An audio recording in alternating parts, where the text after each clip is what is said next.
from the beginning, you should, what does he say? You work to learn, not to earn. And I think this is a big part of like what kids get wrong these days, that they think that just because they do something that they should be compensated in some form or fashion. Right. And the compensation, if you look at it, could be learning in itself. Like he worked at this company called Xerox, and it had a very good sales teaching, right? Okay. So like you go there, you get hired, and you learn the scripts and all of that stuff.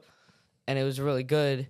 And so he talks about how he was there for about 2-ish years, and then he was really high up, and then he quit his job.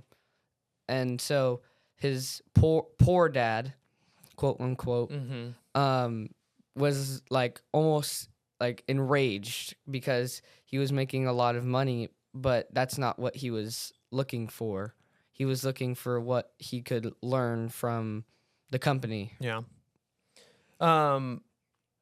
Did it say why he quit? It's just because he didn't like it? Oh no, to learn. He wanted to go. He went to the military, Marine Corps, and he told his father that he went there to learn how to fly, but he actually did it to learn how to manage people. So he wanted to become like. He wanted to come like higher up in the ranks so he could have people under him. Right. How far up did he get? It didn't say specifically. Okay. It didn't go into that. Did it say that he got what he wanted out of going into the military? I think it was in there for, I don't know actually. I'm almost there in the book. Again? Yeah. Where you're restarting? Okay. Well, Yeah. maybe you'll figure it out going through it. But what would you tell your peers, your friends, the ones that you know that don't maybe think the way that you do, or the ones that think that just because they do that they should make money from it or whatever? What would you tell them in the advice that maybe you were given from the book?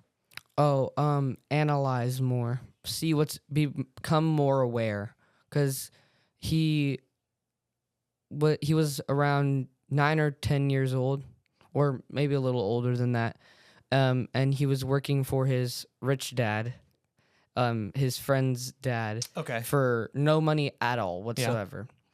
And so he had to think of a way to he wanted to make money. He didn't want to work for zero Sure. and get nothing out of it.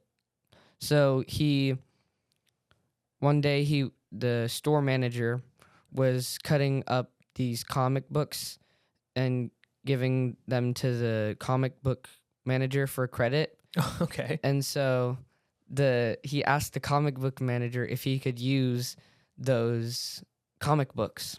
And he said, as long as you work for the school, or not for the school, the company, or this market, or and you don't resell them.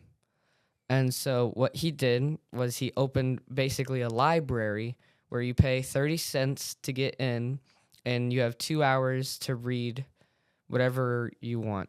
Yeah.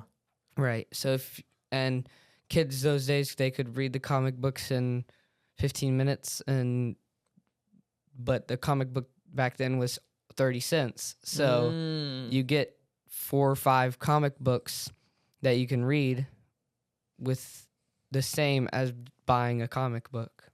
That's wild. And he was making $9.35 a week. Doing that in 1947 or something. So he was living like a king. Yeah. Yeah. Well, that's wild. That's wild. So what was your give me a letter grade, maybe a number grade also on the book itself? I would say it's a 9 out of 10. 9 out of 10. So you give it an A? Yeah, an 90? A. Okay, cool. Well, I can't wait to read it. I got about 100 pages of the other book. Oh. And when I finish it, you should read it too, because it's really good.